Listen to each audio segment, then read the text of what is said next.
Hey,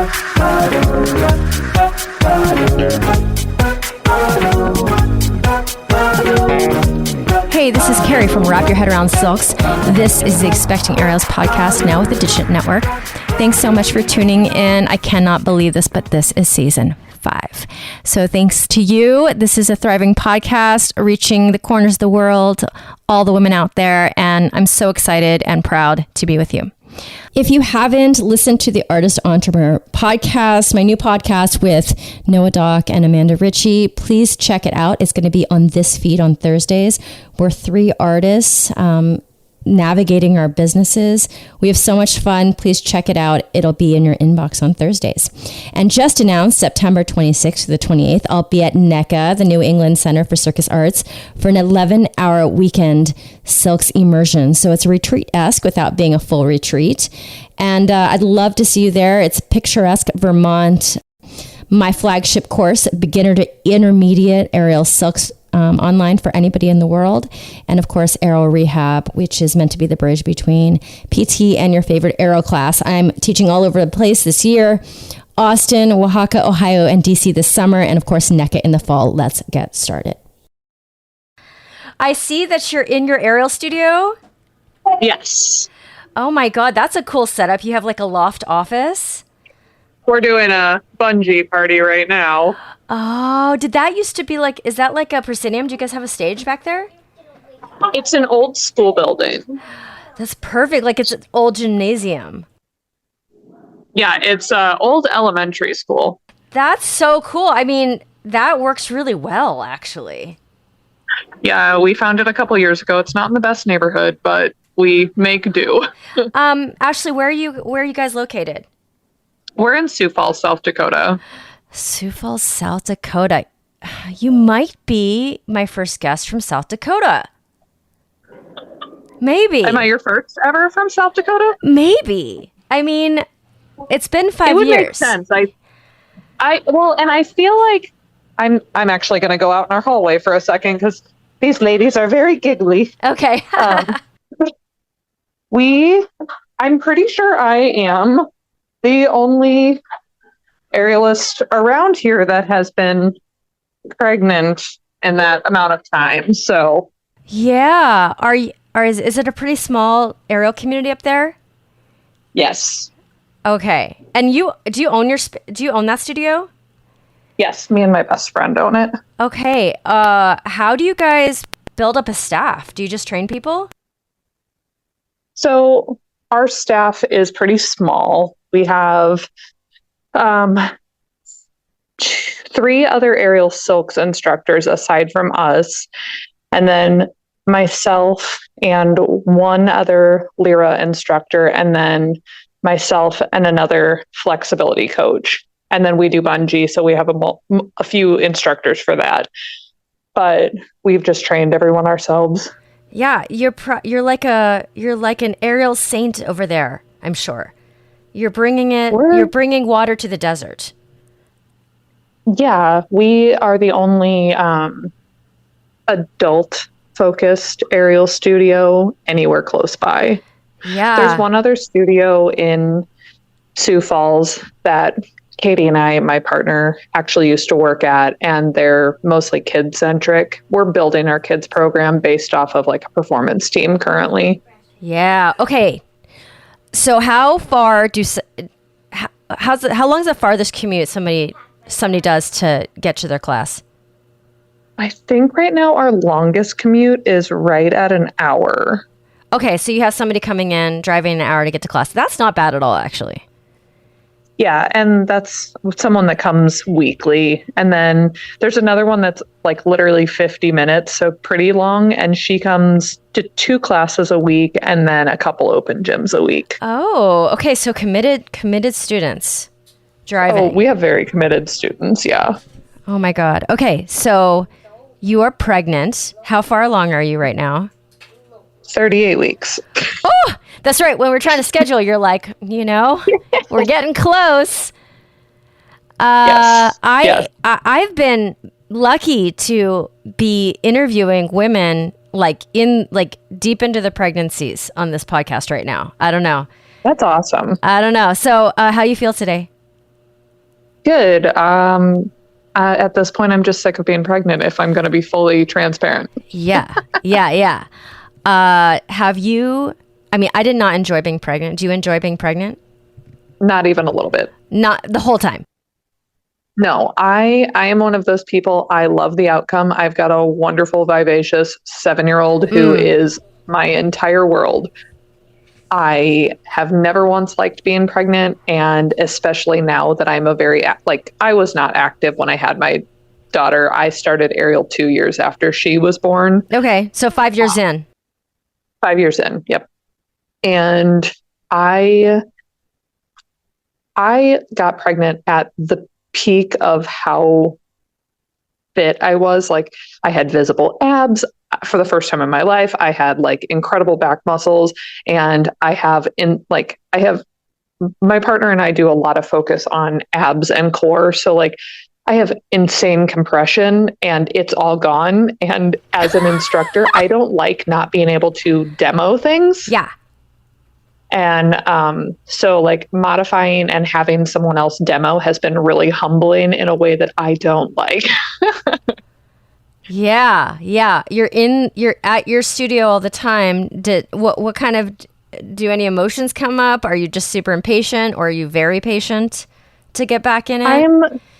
I'm not patient at all. I am trying to be, but I am still doing, like, I still teach my intermediate level hoop class and demo most everything. It's just I have to be like, yo, your inverts can't look like this. Yours need to look good. Mine can look bad. I have an excuse. You don't. Right.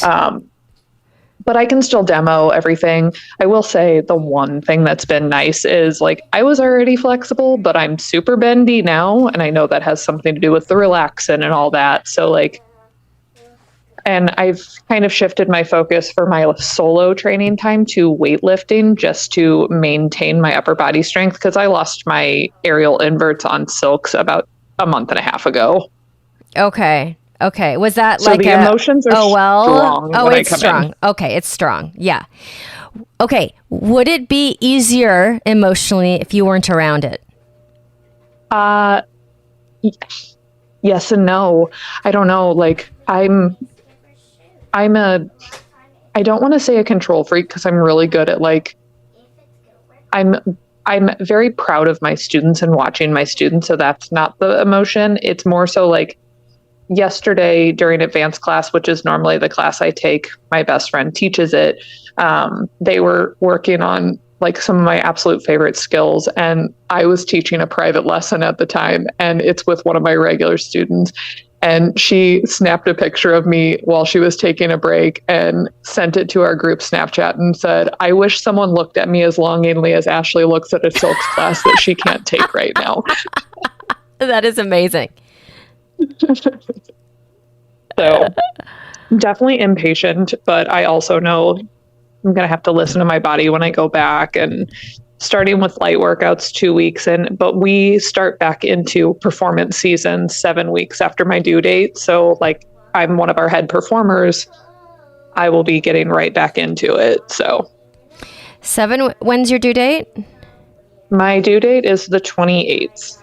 28th of this month. So we start our show season back mid-July. So because you guys are all adults. This is not a kids program necessarily. Nope. Got it.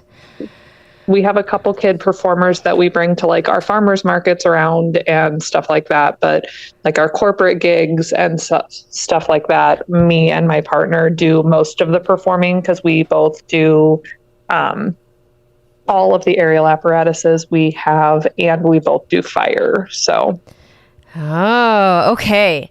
Now, this is your second round of having a kid.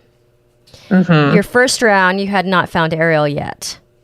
No. In a way, you're kind of lucky-ish in my mind, because you didn't. Because I already know what it's just to start from ground zero. Yeah, in a way. I mean, would you agree with that? Oh, yeah, definitely. Like, okay. I definitely think that, like, had I going into it knowing what the other side was going to be like might be a little nice, but also I feel like it's it's nice knowing that I should be able to bounce back relatively quickly, especially my husband makes me lift weights with him multiple days a week, and he's not nice. I mean, he's very nice about it, but he doesn't go light on me. Right. Okay. So you guys are you guys gym rats? Pretty much? Yeah. Yes. So like we are both, like he's a recovering addict. I'm a recovering alcoholic. And so he's been clean and sober from drugs for almost 4 years. And we've been, completely sober from any alcohol for 2 years now. And like, I will say, like, I was not a bad alcoholic. It was just a frequent thing. So what we channeled all of that energy into was our hobbies, which his is rock climbing and mine is the aerial. And then I had the gym for about a year at that point. So about 6 months. Katie and I have owned the gym for 2.5 years now. All right. Okay. So you are definitely teaching throughout your entire pregnancy. Oh, yeah. Okay. If you did not feel like you had to, would you? Yeah. Yeah. Okay. Yeah, because I really take pride in my students' success. Mm-hmm. Yes. It makes me very happy to watch, especially like, again, we have a mostly adult program, and I do feel like in some instances adults do progress a lot slower than kids. Obviously, we are older and a little more cautious and all that, and a little less flexible. And so it's one of those that I feel like I would feel like I was missing out if someone else was the one that was guiding my students to their successes. I understand that. As selfish as that sounds.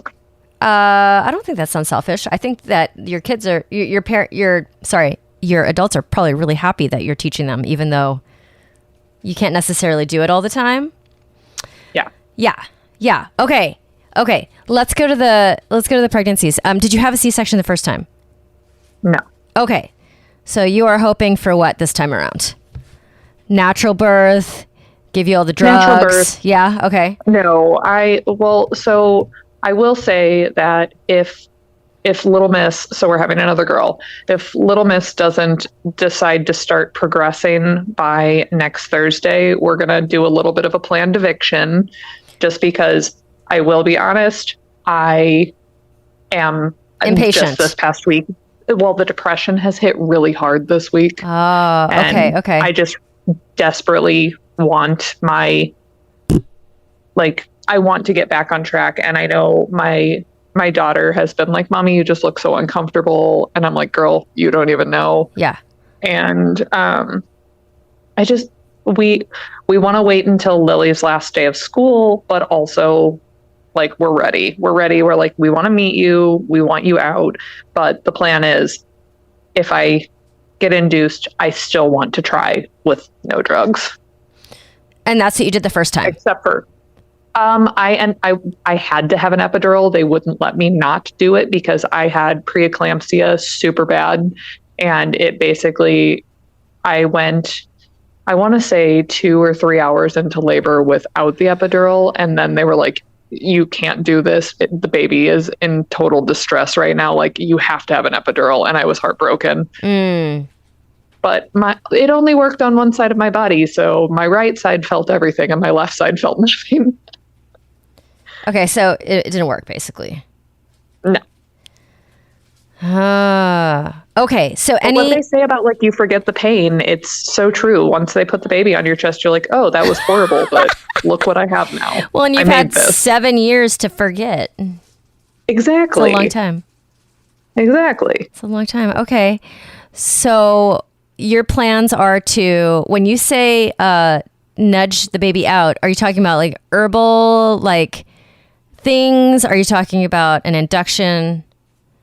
We've been mostly like, I've started doing, the problem is like all of the exercises that are said to help nudge a baby along are things that are in my everyday anyways. So that's not going to help. Like, for example, like squats and lunges. And again, I teach a strength and stretch based class. So like they're like, oh, work on low diagonal lunges. I'm like, I do those daily.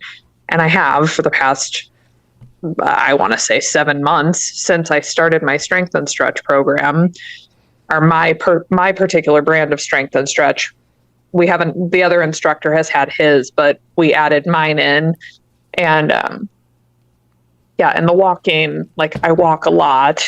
So I've started eating like more pineapple and stuff like that. But basically we're going to try all the herbal things. But if it doesn't work, we'll probably go ahead and go the Pitocin route, as much as I know that like that negates from all of my, I want to go natural, but still want to try to go as natural as possible. But if she doesn't start moving her way along, I'm like, I have to help you because I can't go over my due date. I will be so depressed.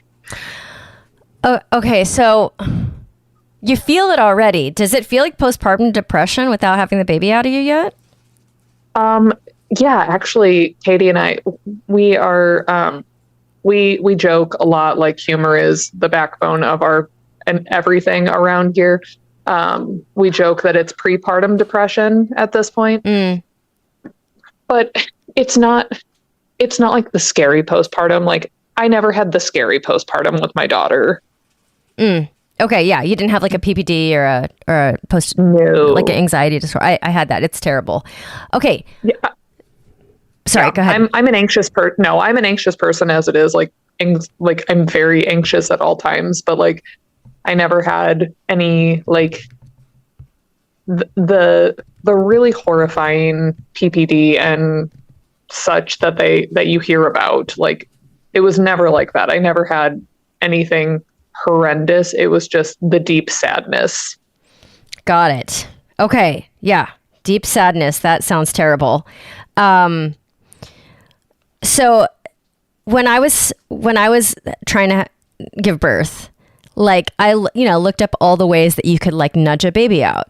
And the list was, I was in LA at the time. There's this one restaurant that they have one salad that they call like the salad. Basically it has, I think it's castor oil, like in the dressing. Yep. So you go and eat that salad.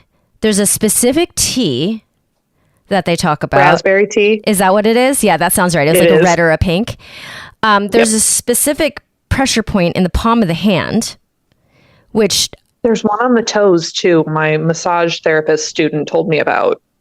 Yeah, that makes sense. The one I know about is in the hand. And, I'm a body worker. I work on the hand all the time. And I'm like, I don't know. Like that, the walking, my daughter's in the room, the SEX, like all these things. And I'm just like, okay, so if you do one of those 5 things and it works, you're like, oh my God, it worked. And then if you don't, nothing works. So I don't believe in any of it because none of it worked for me. Although that's how I am too. I never got the salad. So I can't speak for the salad. I don't think I could do the salad because like I've read a lot of horror stories with castor oil.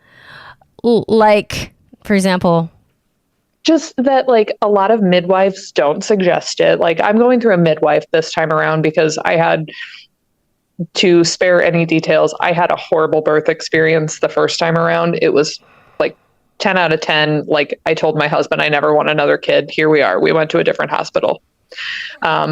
Decided to go through a midwife. My midwives are amazing. I have a couple of them. I hope one of them is on call when I go into labor. That would be ideal.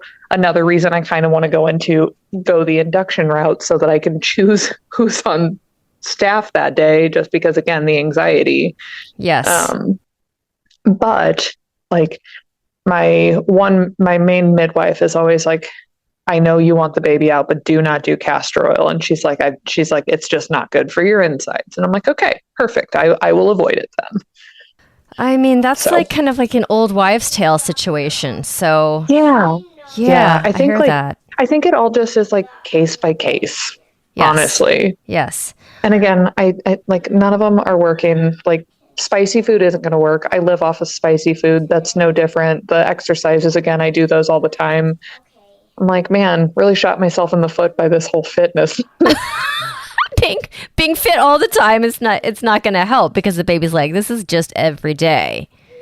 Right. Yeah. And they're like, oh yeah, like do hip circles on a stabilizer ball. And I'm like, that's just part of how I try to help my students with tight hips open their hips anyways. So I do that all the time. This is not helpful. Yeah. It's not really going to do the job. No. And like the last time I had a doctor's appointment, so last week, like she can tell that baby's head is right there. It's already down exactly where it needs to be. So like I've already got her nudged in my pelvic bone where she needs to be. So like I don't need the hip movement to drop her. She's already dropped. So. Okay. I love that we're having this conversation because like I haven't talked on this podcast a while about this. So this is really good. Nice. Yeah, it's really good. Okay. Oh man, I cannot tell you. I felt the same exact way. Like I was like, get this baby out of me. And I had said to someone who was another mom, and she wasn't an aerialist or a dancer or anything. And I said to her, I just want my autonomy. And she laughed. She's like, I don't know if you're going to have your autonomy for 18 years. And I was like, absolutely, you still can. Well, that's what I said. I was like, that's not what I mean. I mean, I want my body to be mine again. I want my body to move the way I'm used to it moving. Yes, I know I'm going to have a child at my hip my whole life, and I won't be able to like think about myself for a long time, but that's not what I mean. I mean, I want to sleep on my belly. That means I want to do a pancake on the ground with my legs wide in a straddle. Oh my God. I want my body back. I had this conversation with my husband. I literally said, I want my autonomy back. And he was like, I mean, you have it. And I'm like, no, I don't. You will never understand. And he's like, just keep lifting weights. I'm like, lifting weights isn't the same, bro. Like, I love you so much, but please stop telling me that I will get it back when it comes. I just want it right now. I just want to do a belly flop onto a mat more than anything in the world because I want to lay on my stomach. Yeah. Yeah. I mean, I have a lot of amnesia. I want to do a cobra. Yes! I want to do like. Yes. I know. And it seems like, I don't know. When I was in it, I was like, oh, this is so small. And this having a family is such a big, like, obviously it's worth it. But absolutely. But like I always say, bro doesn't have to do that. Outcome. Right. Yeah, exactly. The guy doesn't have to do it. We have to do it. And sometimes over and over and over. So yeah, like, or just falling asleep on your back at this point, right? Because you're farther along. Yeah. Yeah. And I'm not a good side sleeper because I will be fully transparent and tell you that my daughter sleeps in my armpit every night. Like I am a co-sleeper. I know that some people don't agree with that, but my daughter is my little cuddle muffin and I work a lot. So bedtime is super important for us. So she falls asleep in my armpit, which means half the time luckily she's a light sleeper at first. So as soon as she falls asleep, I'm like, hey, can you roll over, please? Like mommy needs to lay on her side. So she will. But yeah, I just laying on my back is so much like I can't like lay there and like watch TV. Like if we're watching a show in bed or something, like we watch skateboarding videos a lot at bedtime. My husband and my daughter love them. My husband's a skateboarder. My daughter skateboards with him. Like she does all of our activities. She's a phenomenal aerialist. She's a rock climber. She's a skateboarder. Like these are her sports of choice. Yeah. But, I'll just be like, Lily, you got to roll over. But as soon as I roll on my side, I'm like, I can't breathe. Yeah. So, besides sleeping, as much as it, sorry, I have heartburn really bad right now. Again, one more fun thing about being pregnant. Right. Yeah. Oh, you breathed wrong. Here's some heartburn. Yeah. Yeah. But yeah, like laying on your side is just, it's so comfortable when you're not pregnant. But then as soon as you're pregnant, it is like, oh, this is not comfortable anymore. Nothing is. So I never thought I would be a co-sleeper. Like I really, I like didn't either. some people go into it thinking against that. It. Yeah. But then my daughter didn't sleep without. She never would. So the first 2 years, like I was a complete zombie. And then now we're just so used to it and we don't really want to let it go because we're not like having a second kid or anything. So today she told her grandmother, like, I sleep with mommy and daddy, right? And my mom said, well, when are you almost done with that? Do you want to start sleeping in your own bed? And she's like, no, it's the best. Yeah, that's how Lily is too. Like we redid her room back in November so that when like, especially with the second baby, if she is too much of a crier, like in her bassinet and Lily wants to go into her room, she can. But my mother-in-law and my mom keep being like, well, are you starting to sleep in your own room yet? And Lily's like, why would I want to? Like, mommy and daddy are my safe space. And that like, and it's always stuck with me since the day I had her, because I kept apologizing to the nurse because she kept asking me, oh, do you want me to take her to the nursery? I can take her to the nursery. Let me take her to the nursery. And I kept being like, no, I want her with me. And I'd fall asleep with her on my chest and the nurse would come in and she'd kind of nudge me awake and just check on me to see if I was okay. And I was like, no, like I'm happy right now. Like I want her here, especially because I had some complications. So I had to stay in the hospital a little bit longer. But I kept apologizing. And finally, this one older lady came in the room and she was just like, stop apologizing for wanting your baby with you. Humans are the only animal that kick their young out of the den on the first day after having been inside of you, and they know nothing except for your warmth. And then you just expect to throw them in a room by themselves. And that has stuck with me. Okay, Ashley, my daughter's here. She asked how old your kid is. I said, your kid is 7, right? Uh-huh. And she's now upset because she's not as old as your kid. So come talk to them, Bean. Do you need to talk about it? She's 5.5. You want to be the older kid all the time? Why do you need to be the older kid? You can be older than the next one. But she's having a baby soon, and you can be older than the second baby. How about that? Is that acceptable? Yes. Okay, great. Good compromise. Good compromise. Perfect. You don't like what? I don't like the 7-year-old. You don't like the 7-year-old? What if you make friends with the 7-year-old? I'm not. Oh, okay. Can I finish? No. Okay, you'll get to say goodbye to Ashley right before we are finished, okay? When you Oh my God. done? Huh? When am I done? When you done? Well, I don't know, 15 minutes? No. 10. Okay, well, we'll see. Go. Oh my God, that was so... I mean... So is your daughter super sassy? She's sassy. She's like her mama. Yeah.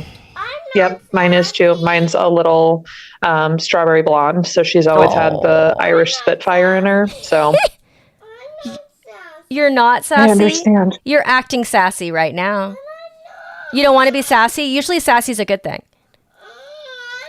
Yeah, I love sassy. Sassy's the best. Okay, can you stop whining? Because I'm going to have to edit all of this out. It's going to be more work for mommy. So funny. She said I want more No, work I for say you leave it. Oh, God. Okay. So, yeah. So, I know it's a very heated debate on that, but it's like when she was younger, it wasn't more dangerous for her in my bed, because what would be more dangerous is none of us getting sleep over time. Exactly. Over exactly. time. Look. Well, and we tried the whole bassinet thing, but like the bassinet next to the bed, I was sleeping with my arm off in the bassinet because she wanted to touch me. Yeah, I know. And at one point I rolled over my arm in such a way that I was like, well, can't have that. And so when she was an infant, we would just take the big boppy pillow in, and then eventually it evolved into, we got just a really nice, like a dog bed with the walls. Yes. Her in the bed so that she was never at risk of being rolled over. Yeah, the SIDS thing, that was actually the source of most of my postpartum anxiety, because she wouldn't sleep on her back by herself. So in that case, you start going down the rabbit hole of what parents do, and there's no answers. There never is. There's no answer. And so what I started doing was we had like a futon that was really, really firm. And when I tried to nap with her, I would like block her in with yoga blocks right next to me. And that I was like, okay, I feel safe to close my eyes. But it was stressful, honestly. Yeah. Oh, yeah. Yeah. My daughter and I, my husband in the beginning, like he's always been the one that wanted a family and all that. Like I never really wanted kids when I was younger. I never wanted to be married. I never wanted to have kids. I just wanted to be an independent party girl. I was sideshow and circus performer, like that. And I was a bartender and I was a free spirit. And then I met my husband and he was like, well, I really want to marry you eventually. And I was like, yeah, okay. And then he was like, and I want at least one kid. And I was like, cool, one. And also we'll talk about it. Now here we are on number 2. But I was like, absolutely no more after this. Your birthday present for me is a vasectomy. Like, congrats. And he's like, no, 2 is fine. He's like, I don't think I could handle 3 girls. And that is exactly what he would get, because I don't think a boy would be in his future. I think that he would just get another girl. And so, yeah, like, never saw any of that being in my future. So when it was, I was just like, whoa, this is weird. And again, I was like, no co-sleeping. I don't want to do this. I don't want to do that. I don't want to do this. I'll never give my kid sweets. I'll never, like, my kid doesn't have soda ever, but like, she has sweets.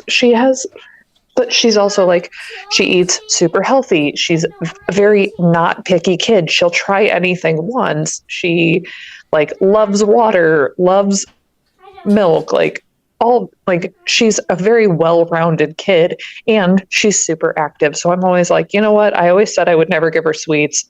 That's a joke. That's impossible.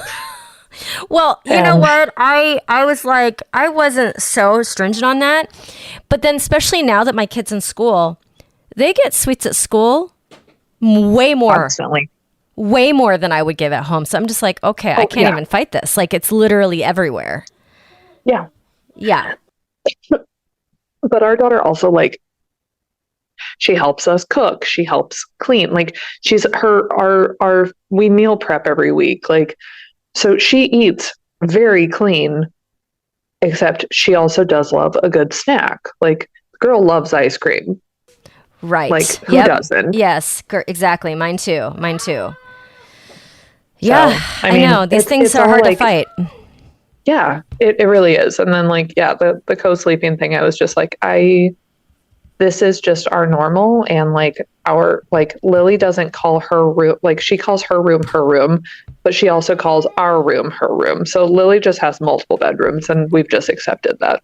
Yeah. Yeah. Okay, wait. Now, I know this is completely fantasy world, but if, like, let's just say you had a wife instead and there's a second uterus in the family to have another kid, would you just have many if you didn't have to give birth? No. Okay. No. Okay. I've also, like, well, for one, I would have been way more apt to have the second one sooner had there been a second uterus in the household. Oh, okay. Absolutely. Got it. Yeah. But you got to have that even playing field. I never want to be outnumbered. We're outnumbered by our animals. Like, that is enough. Oh my God. So funny. We are very outnumbered by our animals. So like, having kids outnumber us too would actually just be horrifying. Well, when I see those men who, when asked, they're like, yeah, I want 5 kids. I'm like, okay. But who has to do that for you? That's what I'm saying. It's like, I get like, oh, I came from a family of 7 kids. I want 5. And I'm like, okay, but there's a but in there. Yeah. Because having a kid is like, it just wrecks you, and it doesn't wreck you forever necessarily, but it's a huge change. Yes. It wrecks you enough forever. Like, yeah, I can get my abs back to pristine condition, but there will forever be my little bit of loose skin on my lower stomach, just because your skin stretches so far. Like, that skin doesn't quite want to come back to right where it was. And, you know, your chest doesn't like, I'm used to being a very flat chested person and I am absolutely not right now. And I'm like, yo, I need this to go back. Like I need my small able body back. Like, and that's something that men just don't understand. My husband's comes from, though, he was an only child and he's like, I don't want that for our kid. So exact opposite of the spectrum. Instead of being from a giant family, he's from, I'm an only child and it was lonely. Got it. I mean, you know, a lot of people that are only child are just like, man, it is great. I have to share my stuff. My parents gave me all their attention. You know, there are plenty of single kids, of only kids that feel that way. I know. And that's why I was like, Lily is like, she gets everything. Like, not gonna lie, he also comes from a place where when he was in his teens, like he ran away from home, he lived home, like did the homeless thing, and now we own businesses and stuff. So like, he is all about, I want to give her whatever she wants within reason. She's not spoiled. She's very grateful. She's a very sweet kid. She would never like demand something except for cuddles.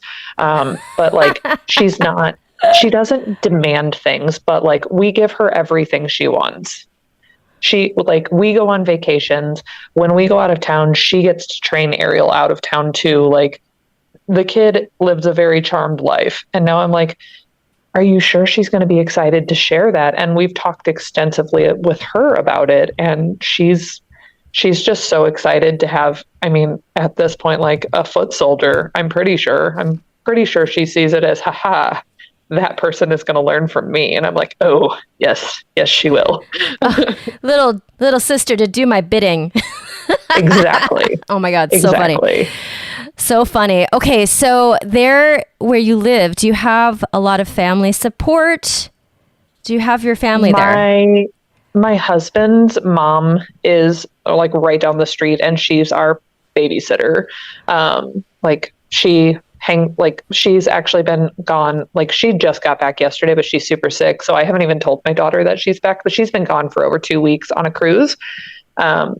And so they're back now. Probably won't see her until this weekend just because she's sick. But I told Lily she won't be back until Monday. So no matter what, she's going to be excited that she gets to see her sooner.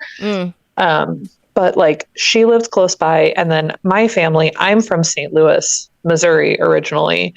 So we travel down there every 6 to 8 weeks, depending. And so like, my family is super active in in Lily's life too. And my dad has been checking in with me daily, being like, is your due date still the 28th? Yeah, Dad, that doesn't change. Oh, well, I'm just trying. Remember, you got to let me know because I'm going to come up there, but I need to take my PTO. And I'm like, Dad, babies don't come on a timeline. They just don't. If she's not ready if like the 28th, it's my due date, but that doesn't mean that's the day she's coming. So if you're coming up, it's going to be spontaneous. I hate to break it to you. Wait, how far away does he live? It's 600 miles. Okay. What does that even mean? I mean, 10-hour drive. Okay. All right. So like, basically we'll call him when I'll have my husband call him when I go into active labor. My dad was the last one to find out with Lily, just because like some things got forgotten in phone calls. My husband forgot to tell my dad. My dad saw it on Facebook. My dad was heartbroken. My dad drove through the night, was one of the first people to meet her in person. And now he's just like, just remember, I am one of the first people that knows about Abby. I'm like, don't worry, Dad, it's in the birth plan. That is so sweet. Oh my goodness. My dad's hilarious. Okay, so what I would love to do, I love catching people right at this time in their pregnancy. And what we'll do whenever you start like breathing real air again is do a check-in postpartum, like whatever, 6 months later or something like that. And then we'll give, the second half of the story. Yeah. Well, we look forward to checking in with you, crossing our fingers. Yeah. We'll check in soon. my listeners, if you would honor me with a 5-star rating and review. I would appreciate it forever. It is the hardest thing about being a podcaster is to get your podcast out to the people who want to listen. So the best way to do that is to have a good star rating and just ride that algorithm. So I really appreciate if you guys would just open the Apple app and leave me a review. It makes such a difference. I appreciate you. I also have Greener Grass with Digitent Podcasts with my friend Kelly McVeigh. If you want to hear my voice twice a week, it's there for you. It's light, it's heartfelt, and we bring on some really amazing guests. All right, my friends, over and out. This is Carrie from Wrap Your Head Around Silks. This is The Expecting Aerialist.